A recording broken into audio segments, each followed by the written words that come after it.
Alright, an update on my Holley sniper on my GM 350 in my old boat. Had quite a few frustrations with idle air control, idle surging, and returning to idle. And one of those problems was my distributor. And so I got a brand new HEI distributor, and it resolved one problem but created a few more. So we're going to talk about. So my return to idle was the bushing on my old distributor on the lower shaft was pretty egged out, and when we returned to idle, the timing would jump and sometimes stall. So that was resolved. But now with the HEI distributor, getting some either RF or EMI noise. But the truth is, I think I was already getting that prior to this distributor and having my old coil sitting back over here. And this was also contributing to some of the issues. So I think the benefit is this made it worse, but it helped me resolve the EMI or RF issues. So you can see I put some of this copper tape here. I don't know if that's really the bulk of what resolved it. I think it helped. But what really made a difference is my carbon infused silicone sheet from Elastapro.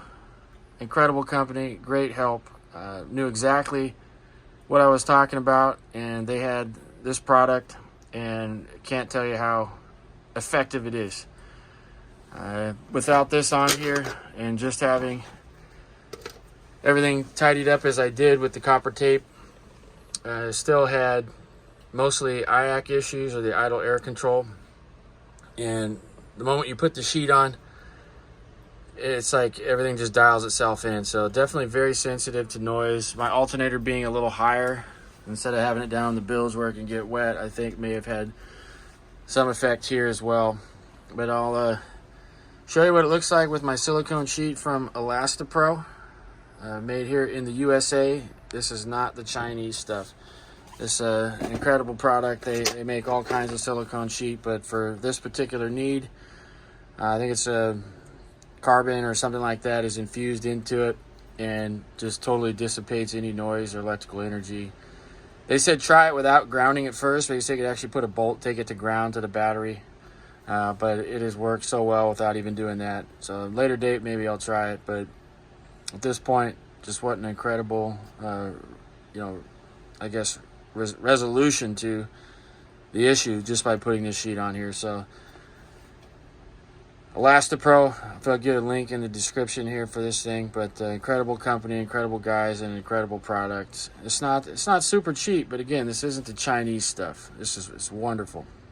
So here's kind of basically throwing this thing on here, but covering up the front of the ECU here and getting a good barrier between any of the wires, the idle air control in the back of the sniper unit, and something between the distributor there. So another item of discussion, because I have my O2 sensor in this bung and it's not directly in the flow of the exhaust, the readings are not super accurate.